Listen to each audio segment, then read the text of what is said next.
سورۃ البقرہ آیت نمبر 185 کی تلاوت، ترجمہ اور تفسیر۔ اعوذ باللہ من الشیطان الرجیم،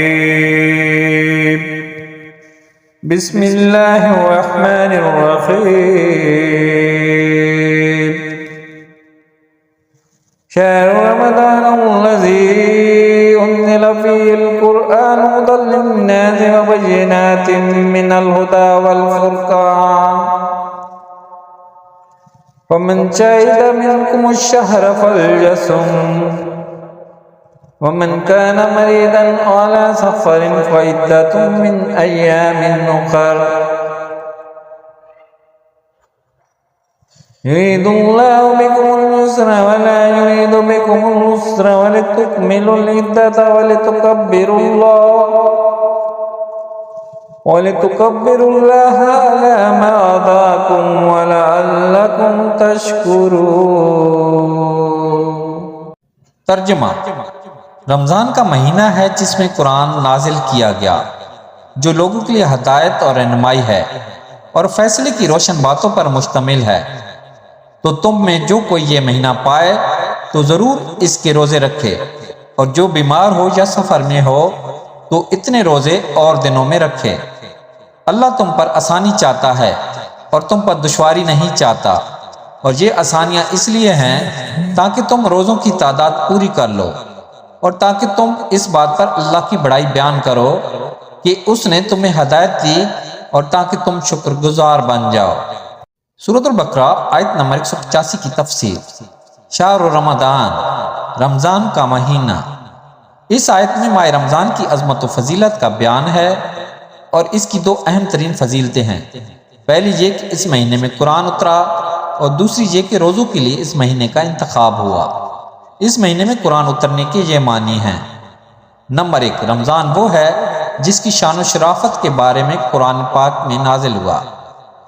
نمبر 2، قرآن کریم کے نازل ہونے کی ابتدا رمضان میں ہوئی۔ نمبر 3، مکمل قرآن کریم رمضان المبارک کی شب قدر میں لوح محفوظ سے آسمان دنیا کی طرف اتارا گیا اور بیت العزت میں رہا۔ یہ اسی آسمان پر ایک مقام ہے جہاں سے وقتاً فوقتاً حکمت کے مطابق جتنا جتنا اللہ تعالیٰ کو منظور ہوا جبریل امین علیہ السلام لاتے رہے، اور یہ نزول 23 سال کے عرصہ میں پورا ہوا۔ عظمت والی چیز سے نسبت کی برکت۔ رمضان وہ واحد مہینہ ہے کہ جس کا نام قرآن پاک میں آیا، اور قرآن مجید سے نسبت کی وجہ سے ماہ رمضان کو عظمت و شرافت ملی۔ اس سے معلوم ہوا کہ جس وقت کو کسی شرف و عظمت والی چیز سے نسبت ہو جائے وہ قیامت تک شرف والا ہے۔ اس لیے جس دن اور گھڑی کو حضور پر نور صلی اللہ تعالیٰ علیہ وسلم کی ولادت اور معراج سے نسبت ہے وہ عظمت و شرافت والے ہو گئے، جیسے حضرت آدم علیہ السلام کی روز جمعہ پیدائش پر جمعہ کا دن عظمت والا ہو گیا۔ حضرت جاجا علیہ السلام کی پیدائش، وصال اور زندہ اٹھائے جانے کے دن پر قرآن میں سلام فرمایا گیا۔ اسی طرح حضرت عیسیٰ علیہ السلام کا اپنی پیدائش، وصال اور زندہ اٹھائے جانے کے دن پر سلام فرمانا قرآن میں مذکور ہے۔ والفرقان، اور حق و باطل میں فرق کرنے والا۔ زیر تفسیر آیت میں قرآن مجید کی 3 شانیں بیان ہوئیں۔ نمبر 1، قرآن ہدایت ہے۔ نمبر 2، روشن نشانیوں پر مشتمل ہے۔ اور نمبر 3، حق و باطل میں فرق کرنے والا ہے۔ قرآن شریف کے 23 نام ہیں، اور یہاں قرآن مجید کا دوسرا مشہور نام فرقان ذکر کیا گیا ہے۔ یرید اللہ بکم الیسر، اللہ تم پر آسانی چاہتا ہے۔ اللہ تعالیٰ نے اپنی عبادت ہم پر فرض فرمائی، لیکن اپنی رحمت سے ہم پر تنگی نہیں کی، بلکہ آسانی فرماتے ہوئے متبادل بھی عطا فرما دیے۔ روزہ فرض کیا، لیکن رکھنے کی طاقت نہ ہو تو بعد میں رکھنے کی اجازت دے دی۔ بعض صورتوں میں فدیہ کی اجازت دے دی۔ کھڑے ہو کر نماز پڑھنے کی طاقت نہ ہو تو بیٹھ کر ورنہ لیٹ کر اشارے سے پڑھنے کی اجازت دے دی۔